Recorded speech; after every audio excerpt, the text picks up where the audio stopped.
তো একটা কাজ করতে আসলাম, মোটরের জল উঠতেছে না।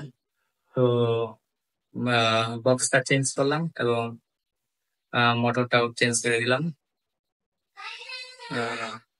মোটরের প্রবলেম ছিল মূলত। তো বক্সটারও অবস্থা খারাপ, এই জন্য চেঞ্জ করে নতুন বক্স দিয়ে দিলাম। আমি আসলে ভিডিও বানাইতে পারি না, তবে চেষ্টা করতেছি। আপনাদের সাপোর্ট পেলে আসলে আরো ভালো কিছু করব।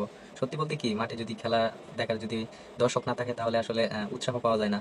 তেমনি ভিডিও বানাইলে যদি ভিউ না আসে তাহলে আসলে ভিডিও বানানোর ইচ্ছা করে না। তা না বাড়িয়ে চলেন কাজটা দেখে আসি। তো স্ক্রিনে দেখতে পাচ্ছেন যে সাবমার্সিবল মোটরের আসলে তিনটা নিচ থেকে তিনটা তার আসে। তো তিনটা তারের মধ্যে আগে আমার চিন্তা হবে যে আসলে কোনটা স্টার্টিং, কোনটা রানিং এবং কোনটা কম। এখানে বাম পাশে যেটা দেখতে পাচ্ছেন সেটা হচ্ছে স্টার্টিং এবং মাঝখানেরটা রানিং। আর ডান পাশে যে তারটা আছে হলুদ, তো সেটা হচ্ছে কমন। যদি দেখা যায় এখানে তিন তারের সাথে কোনোটা থেকে কোনোটার পালস না আসে বা কোনো ফ্রিকোয়েন্সি না দেখায় তাহলে আসলে বুঝতে হবে যে মোটর কয়েল কাটা আছে অথবা তারের মাঝখানে কোথাও জোড়া বিচ্ছিন্ন আছে। তো আমরা এইখানে মিটারে দেখেন শো করতেছে যে 5 একটা খয়েরি এবং হলুদ হচ্ছে 5 এবং হলুদ নীল এটা হচ্ছে 3.4। খয়েরি এবং নীল দেখাচ্ছে 8। এর মানে আমার এই মোটরটা ভালো আছে। তো এইভাবেই আপনারা আমার মতো বুঝে নেবেন যে আসলে কোন মোটরটা ভালো এবং মন্দ। তো আমি যেই মোটরটার কাজ করলাম তো সেটা এরকমই দেখাইছিল। আর আমার রানিংয়ে এম্পিয়ার দেখাইছিল হচ্ছে 40-42 এম্পিয়ারের মতো। তো এখানে একটা 3 গুঁড়া মোটর যদি হয় তাহলে মিনিমাম 15 থেকে 18 এম্পিয়ার নিতে পারে, অথবা সর্বোচ্চ যদি স্টার্টিংয়ে যায় তাহলে 20 অথবা 21 দেখাতে পারে। তো পরবর্তীতে মোটর রানিং হয়ে গেলে 18 অথবা 15-র ভিতরেই থাকে আর কি সম্ভবত। তো যাই হোক, আমি এই কাজটা করার জন্য চেষ্টা করতেছি। তো আমার পুরাতন কন্ট্রোলার বক্সটা খুলে ফেলে আমি নতুন কন্ট্রোলারটা লাগিয়ে নিলাম এবং কানেকশন দেখতে পাচ্ছেন কমপ্লিট। আমার নিচের যে মোটরের যে তারগুলো আছে সেগুলো কানেক্ট করছি, এরপরে হচ্ছে পাওয়ারের যে ফেজ নিউট্রাল তো সেগুলোও কানেক্ট করছি। তো চলেন দেখে আসি আসলে আমার নিচের কাজ কতটুকু কমপ্লিট হয়েছে।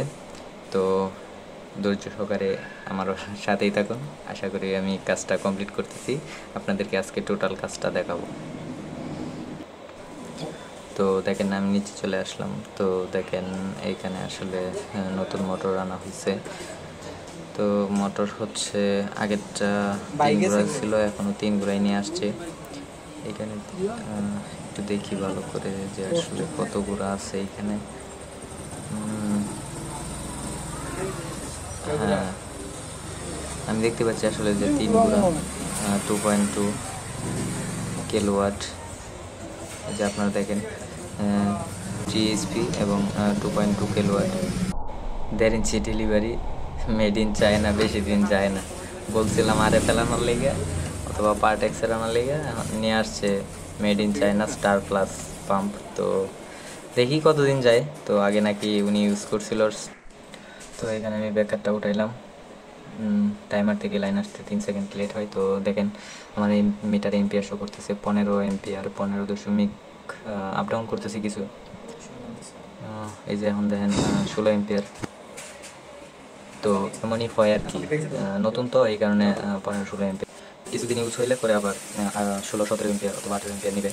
তো আমার কাজটা মোটামুটি কমপ্লিট। তো আরেকটা কথা বলে দিই যে একবারে টাঙ্কিতে জল ওঠার আগে কিছু পানি যেন বাইরে ফেলা হয়, তো সেটারই সুযোগ দিয়েছি। তো কিছু ময়লা পানিটা বাইরে ফেলার পর আবার টাঙ্কিতে যেন জল যায়, তো সেটারই কানেকশন শেষ করি।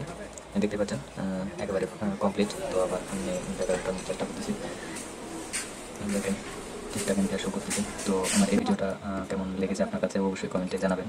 আর আমি ভাই সবসময় বলি এই কথাটা যে আমি আসলে ভিডিও এডিটিং করতে পারি না, তো এরপরেও চেষ্টা করতেছি যেন আস্তে আস্তে করে এডিটটা একটু ভালো করা যায়।